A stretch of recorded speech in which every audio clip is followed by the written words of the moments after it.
আল্লাহ সুবহানাহু ওয়া তাআলা পবিত্র কোরআনুল কারীমের সূরাতুর রুমের ৪১ নম্বর আয়াতে কারিমায় আমাদেরকে সতর্কবাণী জানিয়েছেন, যহরাল ফাসাদু ফিল বাররি ওয়াল বাহর বিমা কাসাবাত আইদিন নাস লিয়ুযীকাহুম বা'দাল্লাযী আমিলু লা'আল্লাহুম ইয়ারজিউন। আল্লাহ সুবহানাহু ওয়া তাআলা কালামে হাকিমের মধ্যে বলছেন, আমার বান্দা বান্দিরা, আমি তোমাদেরকে মাঝে মাঝে আযাব এবং গজব দেই। এই আযাব এবং গজব আমি আল্লাহ পাক ইচ্ছা করে তোমাদেরকে দেই না। তোমরা জমিনের উপরে থেকে তোমাদের দুই হাত দ্বারা যা ইনকাম করো, যা কামাই করো, এই কাজের বিনিময়টুকু আমি তোমাদেরকে বুঝিয়ে দেই।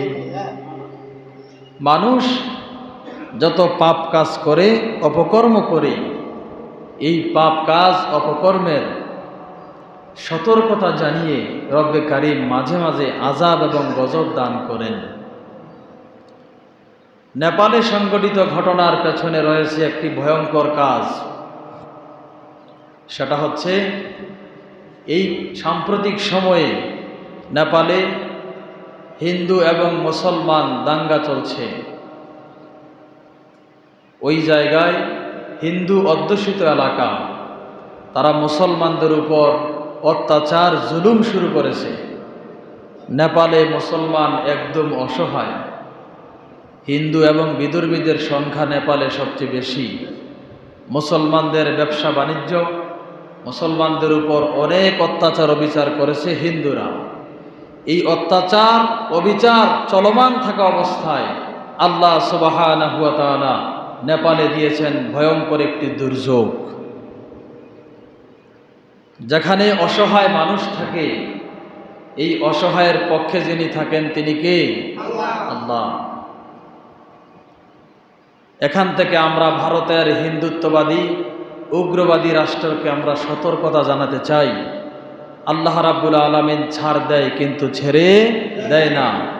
2 দিন আগে কিংবা পরে ভারতে যে পরিমাণ হিন্দুরা মুসলমানদের উপর অত্যাচার অবিচার জুলুম করছে, ওই দিন বেশি দূরে নয়, ভারতের উপরেও এমন একটা গজব অপেক্ষা করছে।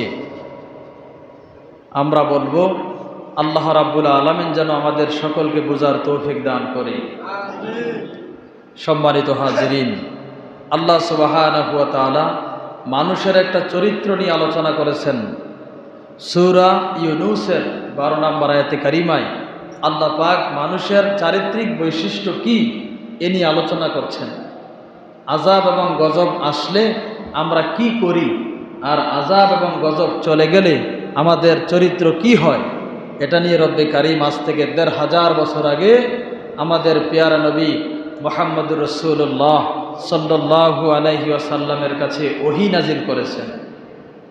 আল্লাহ বলেন, وَإِذَا مَسَّ الْإِنسَانَ الضُّرُّ دَعَانَا لِجَنبِهِ أَوْ قَاعِدًا أَوْ قَائِمًا فَلَمَّا كَشَفْنَا عَنْهُ ضُرَّهُ مَرَّ كَأَن لَّمْ يَدْعُنَا إِلَى ضُرٍّ مَّسَّهُ। আল্লাহ সুবহানাহু ওয়া তাআলা বলেন, মানুষকে যখন দুঃখ দুর্দশা বিপদ আপদাচ্ছন্ন করে, তখন মানুষেরা আল্লাহ তাআলাকে ডাকে, আল্লাহকে আহ্বান করে। দাঁড়িয়ে শুয়ে বসে সর্ব অবস্থায় তারা আল্লাহ তাআলাকে ডাকে, আয় আল্লাহ তাআলা, এই আযাব এই গজব থেকে তুমি আমাদেরকে হেফাজত করো। আল্লাহ পাক বলেন, আমি যখন আমার এই বান্দা বান্দির কাছ থেকে আযাব এবং গজব দুঃখ দুর্দশা দূর করে দেই, তখন ওই মানুষগুলাই জমিনের উপরে এমনভাবে চলে মনে হয় কিছুদিন আগে বিপদে পড়ে এই মানুষটা আমাকে ডাকে নাই। আল্লাহ বলেন, কিছুদিন আগে এই মানুষটাই তো আমাকে ডাকছে বিপদে পড়ে, আর আজকে বিপদ দূর হয়ে যাওয়ার কারণে সে আমাকে আবার বৃদ্ধাঙ্গুল দেখায়। এটা মানুষের চরিত্র। আজও দেখেন আমাদের সমাজের দিকে, আমাদের নিজের চরিত্রের দিকে, আমরা যখন বিপদে পড়ে যাই তখন আমরা আল্লাহকে ডাকি, এই বিপদ থেকে উদ্ধার করার জন্যে, এবং কি মসজিদের ইমাম সাহেবরে নিয়ে দোয়া অত পড়াই। কথা ঠিক কিনা? যখন এই বিপদ চলে যায় আমরা আবার আল্লাহকে ভুলে যাই, আবার আল্লাহকে ভুলে যাই। সামনে একটি ভালো কাজ, বিদেশ যাবে অথবা পরীক্ষার হলে বসবে, যদি এমন পরিস্থিতি কোনো যুবকের তৈরি হয়, দেখবেন যুবক মসজিদ ছাড়ে না, 5 ওয়াক্ত নামাজ আদায় করে, চাস্তের নামাজ পড়ে, আওয়াবিন নামাজ পড়ে এবং তাহাজ্জুদের নামাজও পড়ে। যেই মাত্র আল্লাহ পাক তাকে সফলতা দান করে, তার মনের আশা পূরণ হয়ে যায়, সেই মানুষটাই আবার মসজিদ ছেড়ে দেয়, আবার সে বাজার ঘাট ধরে, আবার সে বেহায়াপনা বন্ধু বান্ধবদের সাথে খেলাধুলার মধ্যে মত্ত হয়ে যায়।